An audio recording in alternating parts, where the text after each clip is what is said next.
কিছুদিন আগেই ইসরায়েলের সাবেক প্রধানমন্ত্রী নাফতালি বেনেট তুরস্ককে ইসরায়েলের জন্য নতুন হুমকি বলে উল্লেখ করেন। Erdogan is sophisticated, dangerous, and he seeks to encircle Israel.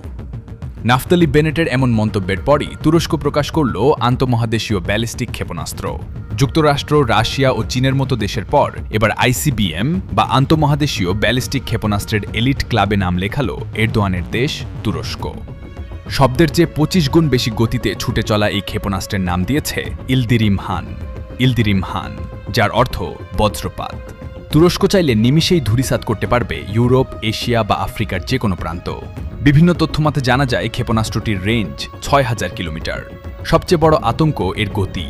বলা হচ্ছে শব্দের চেয়ে 25 গুণ বেশি গতিতে ছুটে চলা এই দানবকে রুখতে পারবে না বর্তমান বিশ্বের কোনো আকাশ প্রতিরক্ষা ব্যবস্থা।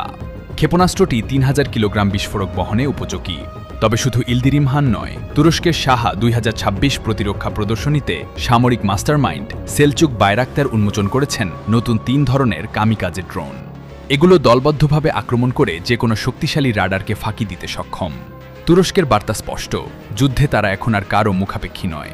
বর্তমানে রাশিয়ার সারমাদ বা উত্তর কোরিয়ার হোয়াসাং বিশর রেঞ্জ অনেক বেশি হলেও তুরস্কের এই সংযোজন মধ্যপ্রাচ্যের ভূ রাজনীতিতে এক বিশাল কম্পন। বিশেষ করে ইরান ও ইসরায়েলের চলমান উত্তেজনার মাঝে তুরস্কের এই পেশিশক্তি প্রদর্শন ওয়াশিংটন থেকে তেহরান সবার কপালে চিন্তার ভাঁজ ফেলেছে। সংশ্লিষ্টরা জানিয়েছেন, কেবল আক্রমণ নয়, তুরস্কের সুরক্ষায় এবার 150টি কম্পোনেন্টের বিশাল স্টিল ডোম মোতায়েন করা হচ্ছে। মানে তুরস্ক এখন একই সাথে দুর্ভেদ্য এবং আক্রমণাত্মক। জানা গেছে 2026 সালের শেষ দিকে সোমালিয়ার উপকূলে হতে পারে এই ক্ষেপণাস্ত্রের চূড়ান্ত পরীক্ষা।